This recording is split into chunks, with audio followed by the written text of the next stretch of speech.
Tahun 2025, Indonesia diprediksi menjadi negara dengan ekonomi digital terbesar di Asia Tenggara. Potensi di sektor itu mencapai 1.963 triliun rupiah.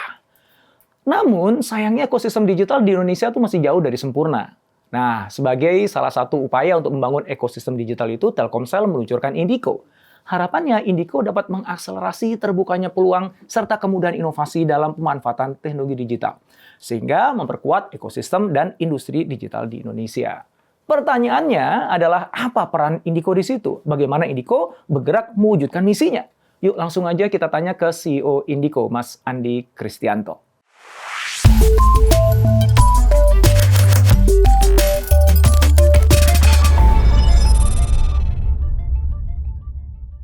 Sebelum kita mulai ngomong yang lebih dalam, Mas, boleh nggak ceritain dulu dong ke kita nih, teman-teman di sini juga mungkin pengen tahu ya secara lebih detail yang dimaksud dengan ekosistem digital di Indonesia itu yang kayak gimana, Mas? Iya. Ini kayaknya nanya sama satu orang, sama orang lain beda-beda, Mas, jawabannya gitu ya. Tapi kalau dari kacamata saya dan mungkin kami di Indiko, Mas, gitu ya. Jadi sebenarnya digital itu kan tools, Mas. Pada akhirnya tetap aja gitu, solusi itu adalah product market fit, PMF itu kan, gitu ya. Jadi ada satu komponen supply-nya yang membangun produknya, dan ada komponen demand yang menggunakan produknya gitu kira-kira. Nggak jauh-jauh dari situ lah. Artinya kita lagi bicara satu pasar ya, market. Betul. Ada dua peran utama, yang satu yang memproduksi, yang satu adalah yang menyerap produk tadi. Oke. Betul, iya. Jadi sebetulnya prinsipnya sama. Nah, digital itu kan memungkinkan kita untuk mempertemukan supply dan demand ini dengan cara yang lebih efektif lah gitu ya, dan efisien gitu. Nah, kalau saya ngeliat ekosistem itu ada yang di sekitar demand gitu ya, bagaimana mempertemukan produk itu dengan mudah dan efektif dan efisien kepada yang ingin menggunakan, tapi juga di sekitar yang memproduksinya juga gitu. Kan sekarang juga udah nggak zamannya lagi, misalnya orang penemu mesin uap, James Watt gitu, udah kayaknya nggak ada gitu ya, jadi memang harus ekosistem build up gitu. Nah, itulah yang kita bangun, Mas, gitu. Jadi ekosistem bagaimana caranya agar dalam konteks Indonesia gitu ya, di digital di Indonesia itu, teknologi digital itu bisa mempermudah, mempertemukan antara yang punya produk supply sama yang menggunakan produk demand-nya. Termasuk proses produksinya juga nggak? Kalau tadi Mas Adi kan nyebut. Kurang lebih begitu, Mas. Semua proses diproduksi mulai dari inovasi membangun idenya sampai jadi sesuatu. Sampai sourcing bahan materialnya, sampai produksinya, sampai channel menuju ke customer, sampai customer beli. Iya. Bahkan sampai kemudian misalnya mereka nggak happy, ada di return dan sebagainya gitu. Iya, kan, masuk ke circle ekonomi juga nggak sekalian? Iya. Kan ada funnel pada akhirnya, Mas, ya. Kayak orang mulai dari tahu, kemudian tertarik, kemudian beli, terus kemudian ujungnya kan advice. Kalau memang dia puas, advice produknya ke orang lain. Itu bagian dari apa ya? Kalau boleh saya lihat siklus pemenuhan fulfillment demand-nya gitu. Kalau saya lihat itu kan artinya kan gede banget ya. Sesuatu yang besar ya. Kenapa itu penting? Itu dulu deh. Kenapa? Kenapa aku nanya gini? Karena kan gini kan. Sebenarnya nggak usah ada itu juga Indonesia baik-baik aja kok. Artinya orang yang berbisnis gitu, orang yang produksi gitu, orang yang beli gitu kan baik-baik aja gitu. Terus why is it so important gitu? Kenapa kok ini kayak semua orang, wah ini harus dibuat nih gitu. Nah, kalau dari kacamata marketnya mungkin kita punya demographic dividends ya sebetulnya. Indonesia itu kan udah akan tumbuh menjadi negara ekonomi nomor 4, muda lagi kan gitu. Mungkin sekarang 60-70% populasinya kan muda gitu. Jadi dari kacamata potensi serapan marketnya sih Indonesia dalam tanda kutip baik-baik saja. Nah, cuma sekarang bagaimana agar orang itu bisa menggunakan produk dengan efektif dan efisien, dan PR terbesarnya buat Indonesia itu di sisi produksinya sih, Mas. Semua orang lihat Indonesia itu pasar yang seksi, yang menarik untuk mungkin sampai 2045 even gitu ya. Cuma sekarang gimana kita di Indonesia ini bisa fulfill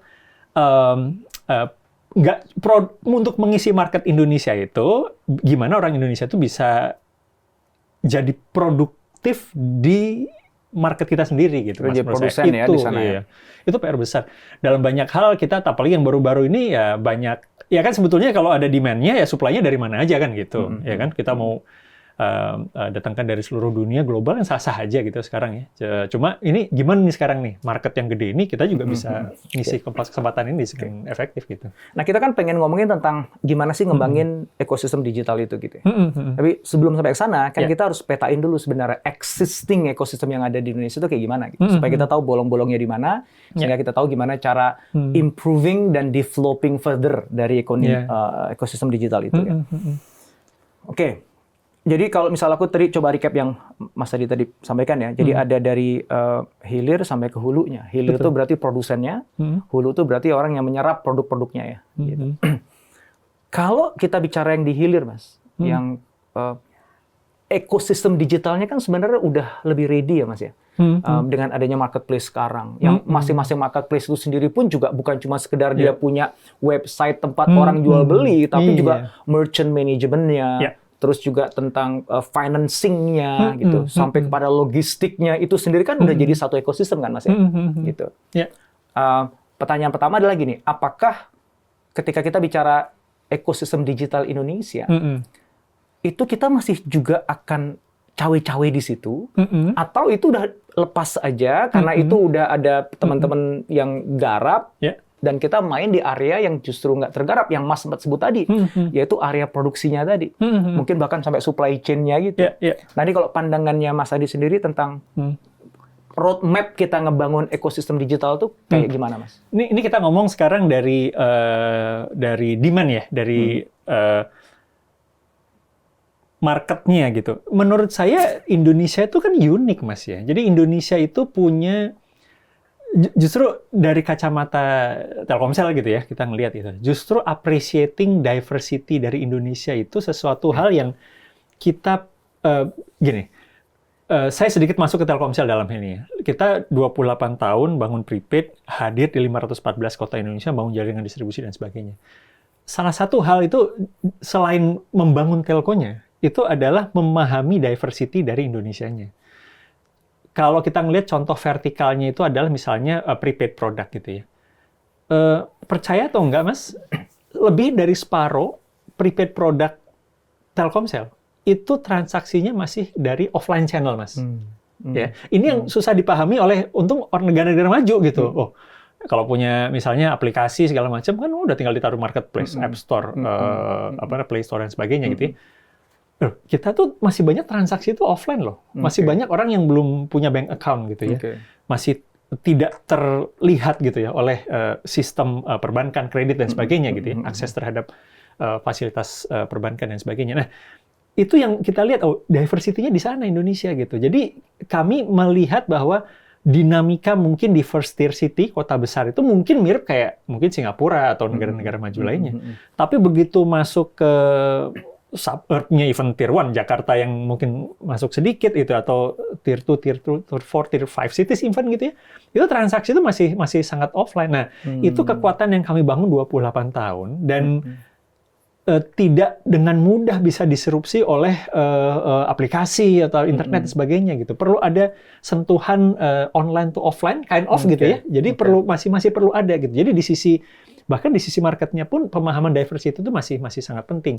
Kayak misalnya contoh, waktu saya kan pernah lead region Jawa Tengah Jogja gitu, Mas.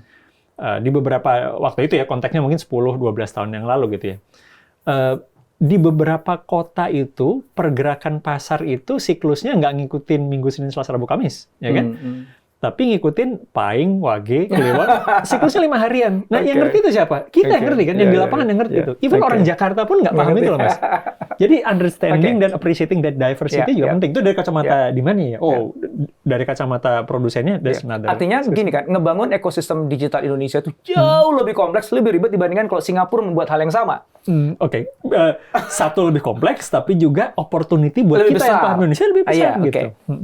So, artinya gini, aku kembali ke pertanyaanku tadi, Mas. Jadi kan ada hulu, ada hilirnya. Tadi kan Mas ngomongin yang bagian hilirnya ya, yang di demand side-nya. Ya. Jadi pasar di mana penjual dan pembeli itu ketemu.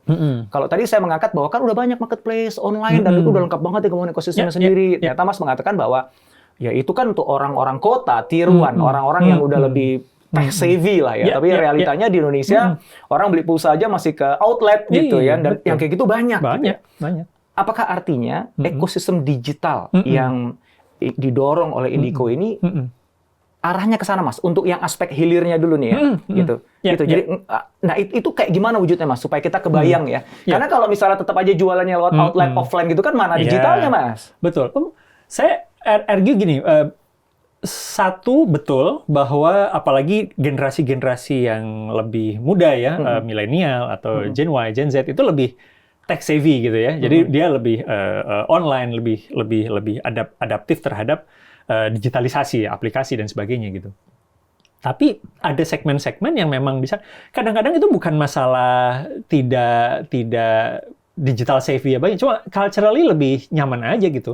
Kadang-kadang kenapa sih orang ke outlet gitu? Kadang-kadang ya seneng aja gitu ketemu orang sambil jalan. Mungkin yang jaga outletnya cantik kali. Mungkin gitu kan, atau temennya gitu kan sambil hai gitu kan, naik motor nggak usah nyopot helm, nggak usah parkir segala macam gitu.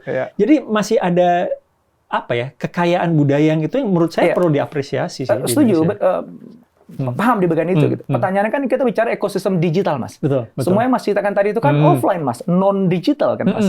Nah, jadi digitalnya itu balik lagi nih sekarang. Digitalnya itu ada cara digitalnya atau kadang barangnya, Mas, barang. Contoh kayak pulsa Telkomsel itu sebetulnya ya, kalau boleh saya bilang, itu kita itu pionir terhadap distribusi barang digital. Ya kan? Jadi kayak pulsa, kemudian games voucher, kayak sekarang, atau inilah token PLN aja misalnya contoh. Itu yang tadinya postpaid banget gitu ya, dengan mungkin sedikit banyak kita sering ngelihat ya, oh ternyata prepaid itu menarik ya secara bisnis gitu ya, prepaid ada jaminan, nggak ada bad debt dan sebagainya. Ternyata sekarang jalur distribusinya pakai voucher yang notabene digital kan, barang digital yang distribusi. Jadi ada cara distribusinya yang memang jadi digital satu gitu ya.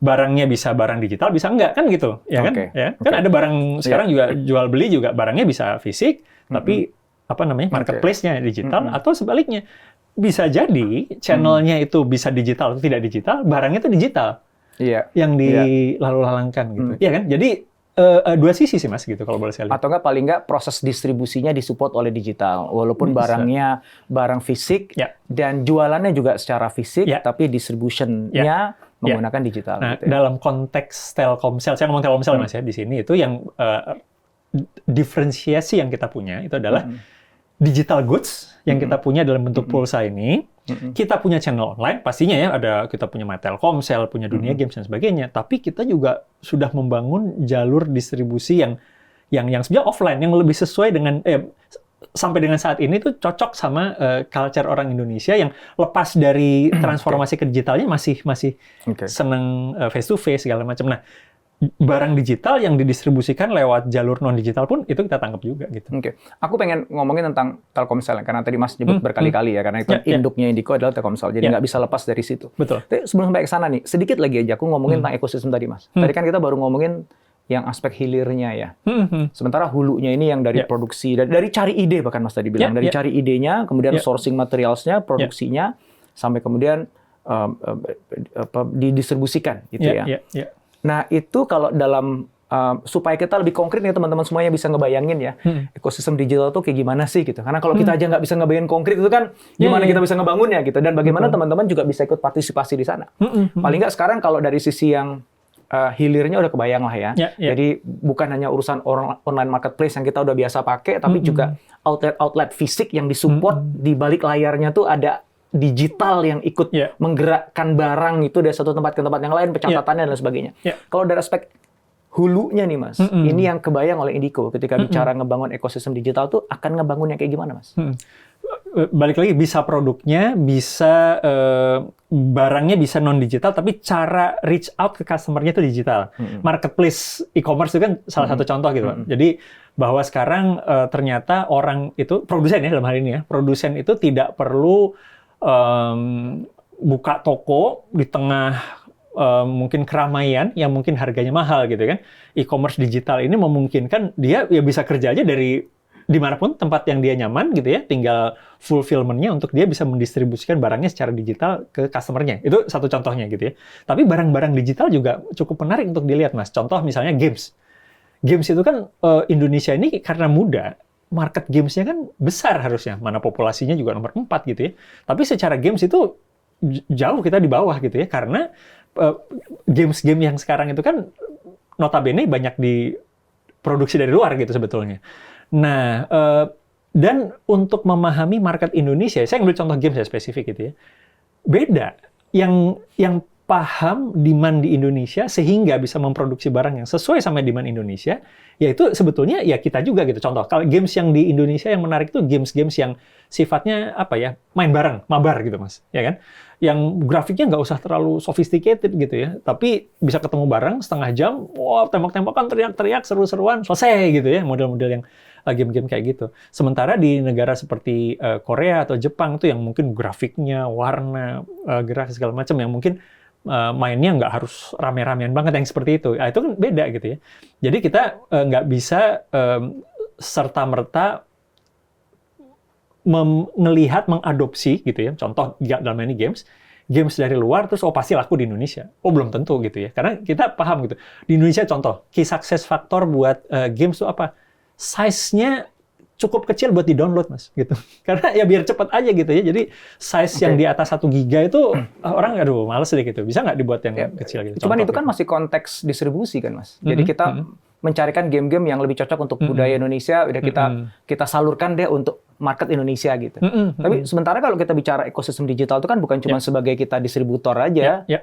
Kalau begitu kan akhirnya Indonesia hanya menjadi pasar bagi produsen luar kan betul, gitu. Betul. So my question, pertanyaanku justru adalah ketika kita bicara di aspek hulu ini gitu, yang didorong oleh Indico supaya kita beneran bisa jadi produsen.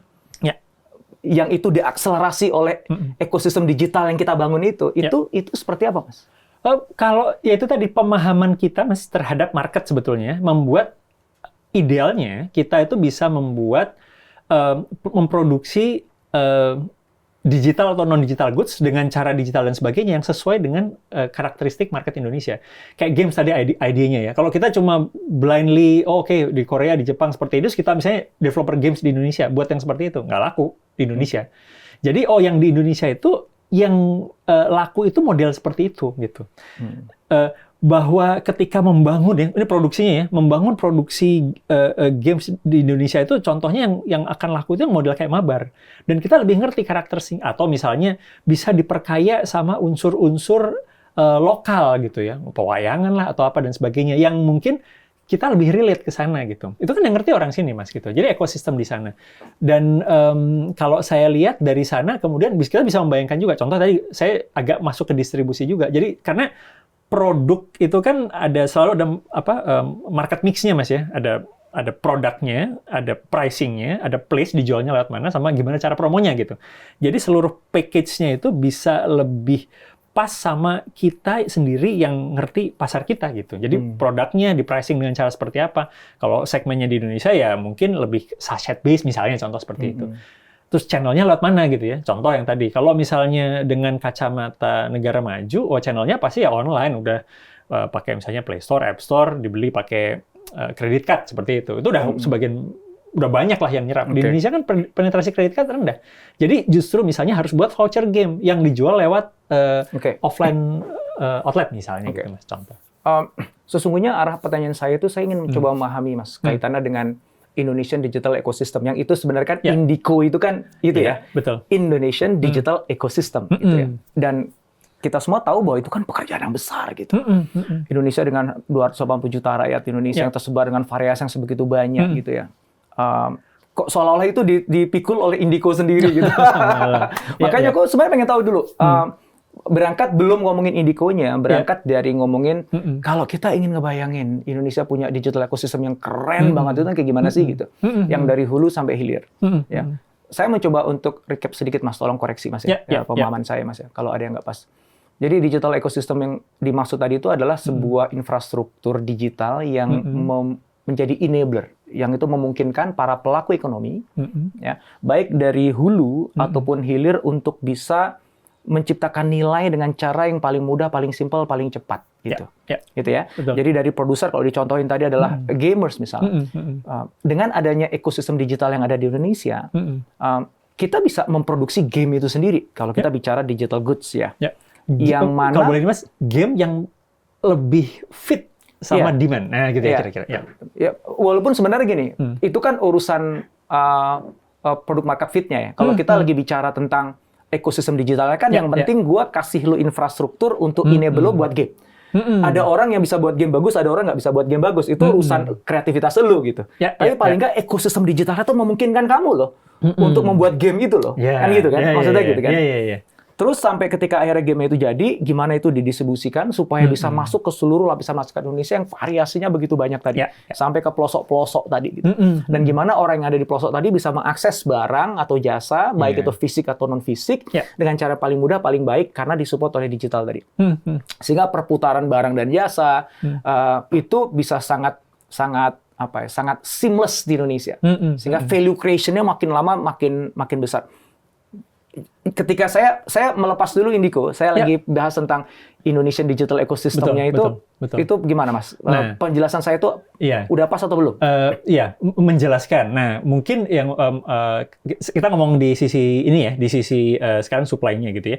Tadi kalau Mas Indra bilang kan, jadi kira-kira enabler buat ekosistem di sisi supply-nya itu kan menyediakan platform, Mas, agar misalnya pelaku kreatif atau orang yang punya ide dengan mudah nggak perlu dia dari awal membangun semuanya sendirian gitu, bahwa ada platform-platform yang membantu. Nah, sekarang ketika ngomong platform yang mempermudah dia untuk bisa berkreasi, jadi dia bisa tinggal fokus aja di bidang yang mungkin keahlian dia, karena udah banyak platform yang menyediakan sesuai dengan right to play-nya kan gitu kira-kira. Nah, platform itu bisa platform teknis pastinya ya. Misalnya sekarang udah nggak harus semuanya on-premise, ada bisa ditaruh di cloud gitu. Itu salah satu contoh gitu. Sekarang jadi cost untuk membangunnya itu bisa lebih gradual, nggak harus bangun server dulu sendirian seperti zaman dulu gitu ya. Itu satu contoh gitu ya, platform seperti itu. Atau capability teknis, tinggal call API aja dan sebagainya gitu. Tapi juga kalau menurut saya bisnis platformnya juga bisa. Ternyata kalau misalnya saya membangun sebuah produk nih, faktor kreasinya, faktor technicalities untuk support saya itu satu hal gitu. Tapi ketika saya mau merealisasikan bisnis ini kan ujung-ujung Mas sampai ke cara pembayaran gitu. Contoh misalnya, nih saya ngambil contoh Telkomsel lagi gitu. Beberapa barang digital kan bisa dibeli pakai pulsa, Mas. Orang di Indonesia boleh nggak punya bank account, gitu kan? Tapi sebagian besar dia pelanggan Telkomsel gitu. Jumlah pelanggan Telkomsel yang hampir 170 juta ini lebih banyak daripada jumlah unik orang yang punya bank account kan gitu. Jadi dia mungkin punya pulsa prepaid gitu. Jadi dia bisa menikmati akses digital, atau dari kacamata produsen ya. Produsen ini bisa membuatkan barang yang bisa reach out segmen pasar Indonesia yang even nggak punya bank account gitu ya, karena ada pulsa sebagai alat bayar. Alat bayar itu mungkin kurang tepat untuk digunakan ya, tapi untuk bertransaksi itu bisa digunakan gitu ya, sesuai dengan regulasinya. So kita udah kebayang nih, digital ecosystem itu kayak gimana? Itu kan besar sekali, end to end, ngomongin dari hulu ke hilirnya gitu, infrastruktur harus dibangun dan sebagainya. Pertanyaannya sekarang masuk ke Indico dengan Telkomselnya gitu ya. Nah, apa yang Indico dengan di belakangnya ada Telkomsel lakukan untuk bisa turut serta membangun Indonesia Digital Ecosystem ini, Mas? Pada akhirnya berangkatnya dari purpose sama right to play ya, menurut saya Mas gitu ya. Indico itu purpose-nya reach beyond to empower Indonesia dan enable businesses. Reach beyond telco. Nah, saya harus cerita agak historical Telkomsel ya Mas ya, kalau boleh. Jadi Telkomsel itu kan 95 Mas berdiri, 28 tahun yang lalu gitu. GSM itu ada tahun 91. Jadi dulu masih awal sebuah teknologi yang visioner dibangun gitu ya. Kemudian untuk memudahkan dan secara efektif orang berkomunikasi dengan teknologi baru yang bergerak gitu waktu itu ya, 95. 97 prepaid pertama Mas. Telkomsel itu sebetulnya operator pertama yang menerapkan prepaid di Asia, nomor 1. Dan nomor 2 di dunia setelah kalau nggak salah operator South Africa waktu itu. Karena prepaid itu sebetulnya rumit. Satu, harus bangun IT. Kalau postpaid itu kan sistem IT-nya kayak kalkulator Mas, pakai hitung berapa tarifnya gitu. Kalau prepaid ini kan semua pelanggan harus di-tap maksudnya berapa pulsanya, dia mau pakai itu di mana, malam kah, siang kah, di dalam kota, di luar kota dan sebagainya gitu. Jadi sistem IT-nya tuh rumit sebenarnya. Jadi nggak banyak yang suka sebetulnya di sistem prepaid. Apalagi di negara yang sistem mungkin alat bayarnya udah lengkap gitu, postpaid udah nggak ada masalah. Lah di Indonesia yang bank account nggak punya, jadi prepaid is the solution gitu ya. Itu yang pertama, IT-nya rumit. Yang kedua adalah jalur distribusinya juga harus dibangun kan gitu ya, agar orang bisa bayar pulsa. Nah itu kita 28 tahun membangun 350.000 outlet sebetulnya. Nah, singkat cerita, itu kita bangun karena membangun servis telco. Jadi keniscayaan waktu itu karena kita harus bangun infrastruktur telco prepaid, itu yang harus kita bangun. Tapi setelah 28 tahun kita menyadari bahwa capability yang kita bangun itu ternyata nggak cuma valid buat telco saja. Nggak cuma untuk jualan pulsa. Nggak cuma buat jualan pulsa, ada banyak. Nah, cuma balik lagi ke ekosistem. Kalau kita ngelihatnya dari kacamata hanya Telkomsel saja, atau lebih tepatnya hanya dari kacamata operator telco saja, ya di sekitar telco gitu. Nah, Indiko ini di setup sedemikian rupa, terpisah supaya agile dan bisa leveraging, bahasa kita reach beyond telco capabilities, untuk men-solve solusi-solusi digital yang nggak melulu tentang telco gitu.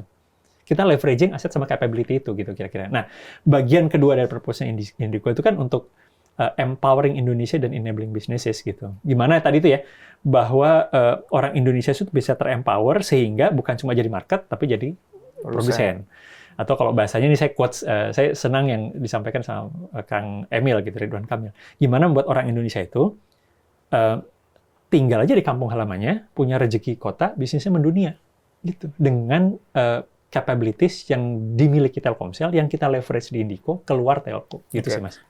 Kalau kita konkretkan, Mas, use case-nya contohnya gimana? Misalnya ada orang atau ada UKM gitu ya, yang ingin meleverage apa yang Indiko punya dengan belakangnya dari Telkomsel, itu kayak gimana konkretnya, Mas? Contoh, 350.000 outlet fisik kita selama ini kan, jadi ketika prepaid itu awalnya ada, Mas, itu kan fisik waktu itu, Mas ya, di nomor, di gesekan gitu ya. Kemudian tahun 2002 kita bangun teknologi M-Kios yang pakai USSD bintang sekian-sekian pagar gitu ya. Itu sebetulnya udah jadi semacam cloud gitu. Nah, sekarang yang kita lakukan itu 350.000 itu kan entrepreneur yang kita terbangun, ternyata ada sebuah profesi baru, jualan pulsa gitu ya. Dan itu 350.000, bahkan lebih ya menurut saya. Bisa yakin lebih dari itu. Itu yang 350.000 itu yang fisik aja, Mas. Nah, itu sekarang jualan pulsa saja gitu. Nah, sekarang dengan jalur distribusi bahwa ternyata faktanya bahkan pulsa saja sebagian besar itu memakai channel itu, kita bisa pakai jalur distribusi itu untuk barang digital apapun. Bisa kita masukin. Mau misalnya jualan voucher games, atau token PLN, atau yang lain gitu. Jadi kita bisa produsen atau corporate, ini ada SMI 350.000 yang sudah dibangun oleh Telkomsel untuk berjualan pulsa. Semua barang ini, satu contohnya, yang karakteristiknya bisa dijual seperti pulsa, bisa memanfaatkan jalur distribusi yang sudah dibangun Telkomsel. Berarti Indiko perusahaan distributor dong, Mas, kalau kayak gitu? Nggak, itu baru satu aspek aja ya. Baru satu aspek aja, Mas. Saya contoh yang SMI yang dekat dengan heartbeat-nya Telkomsel kan distributor kita. Itu yang kita leverage gitu. Yang lainnya ya di sisi hulu ya banyak lagi, Mas. Misalnya contoh sekarang, ya jadi masuk ke Indiko gitu ya, vertikalnya misalnya health tech, edutech, sama games developer. Baik itu dari games, owner content. Sekarang owner content itu nggak cuma, saya sekarang punya knowledge, punya konten, know-how, expertise tentang sesuatu gitu ya. Saya ngambil contoh misalnya kunci edutech kita gitu. Itu sekarang dengan platform yang dibangun oleh Kunci gitu ya, dengan leveraging aset dan capability yang Indiko miliki gitu ya, yang di belakangnya ada Telkomsel itu, bisa dengan mudah membantu yang punya supply ini untuk reach out orang ke sisi demand di Indonesia. Misalnya sekarang orang kalau mau punya high quality atau misalnya mau punya capability untuk education gitu ya, atau misalnya gimana cara memakai pivot Excel secara lebih tepat gitu ya. Jadi bisa ketemu gitu. Yang punya capability bisa masuk, yang punya demand juga bisa masuk. Karena tanpa ada platform itu, mereka harus mencari atau mungkin ada aksesnya, tapi gimana caranya ya saya bisa menikmati capability itu gitu, yang dari orang sana. Terus saya harus nanya sama siapa ya gitu. Nah, ini kita pertemukan gitu, Mas, kira-kira gitu. Artinya Indiko itu dia players dalam ekosistem digital ya, tidak secara aktif membangun infrastruktur ekosistem digital Indonesia. Misalnya contohnya begini ya, kalau kita bicara Telkomsel tuh punya jasa luar biasa untuk menyatukan negeri ini karena towernya ada di mana-mana. Dulu kan perintah gitu kan. Sekarang untung dulu diperintah gitu ya, jadi sekarang ada di mana-mana Telkomsel ya. Tapi itu kan berarti kan infrastruktur telekomunikasi itu sudah dibangun oleh Telkomsel gitu. Nah, tadinya saya ngebayangin bahwa Indiko melakukan hal yang sama, tapi dalam konteks ekosistem. Sehingga Indiko punya peran apa sebenarnya yang konkret untuk ngebantu lahirnya ekosistem digital di Indonesia. Ekosistem ini nanti yang jadi enabler untuk para players. Ada yang mau buat marketplace, ada yang membuat edtech atau apapun on top of ekosistem itu gitu ya. Nah ini sebenarnya Indiko itu dudukannya adalah sebagai apakah tadi ya yang ngebangun ekosistemnya sebagai infrastructure builder atau sebagai players yang meleverage ekosistem digital. Ya, saya mundur ke apa yang value chain inovasi yang dibangun Telkomsel, Mas. Karena ada Indiko part di sana gitu. Telkomsel itu punya inisiatif-inisiatif yang menangkap inisiatif digital itu dari yang paling early sampai yang mature. Mature ini Indiko. Saya mundur. Kalau mundur itu misalnya contoh, kalau misalnya inovator itu kan mungkin anak kampus yang punya ide, tapi ini dari mana ya saya mulai ya gitu ya. Dengan siapa saya engage gitu. Ada yang bisa jadi mentor saya nggak ya gitu. Itu ada program yang namanya Indonesia Next sama Next Dev gitu. Itu satu inovator. Kita juga punya akselerator dan inkubator itu Think, Telkomsel Innovation Center. Habis itu kita juga punya corporate venture arm yaitu TMI. Nah, Indiko itu ada di yang lebih di ujung lagi. Jadi Indiko itu kombinasi dari dua hal, Mas. Kombinasi dari horizontal platform dan vertical business, kalau kita nyebut ya.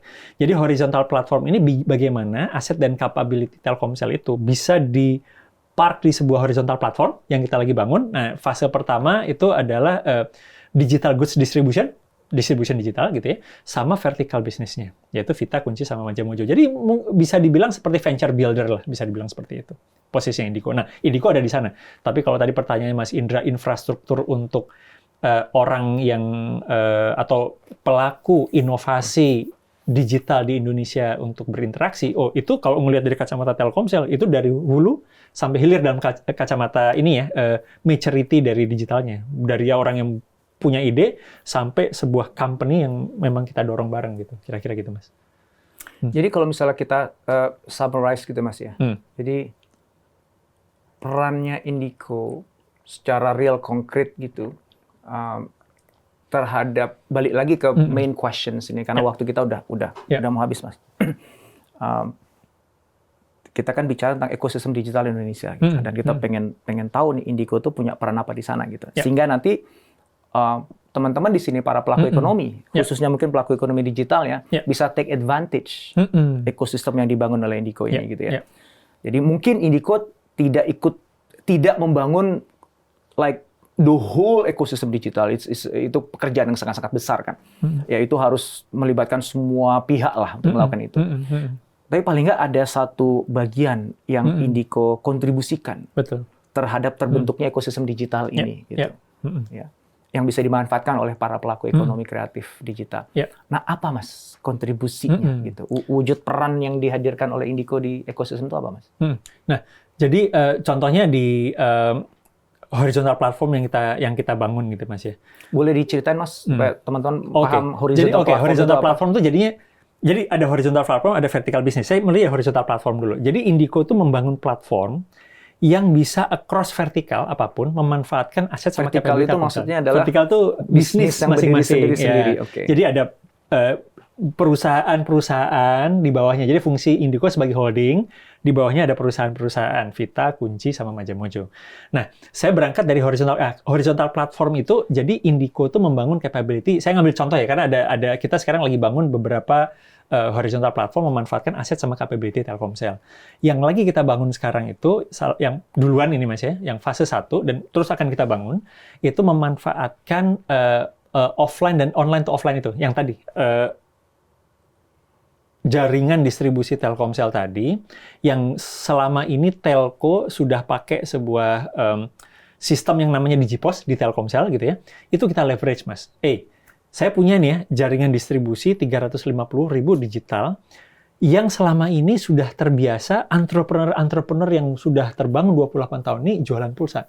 Kalau kamu punya misalnya sebuah produk yang bisa dititipkan di jalur distribusi digital ini 350.000 ini bisa bantu. Dan itu bisa reach out segmen di Indonesia, seluruh 514 kota di Indonesia gitu.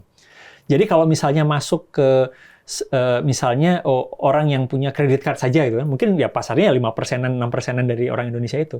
Ini 514 kota di Indonesia bisa langsung di leverage. Jadi kalau kamu punya barang digital, mari kita berkolaborasi dengan Indiko, bisa memanfaatkan jaringan distribusi yang sudah dibangun Telkomsel. Sekarang Indiko dorong itu keluar telco saja.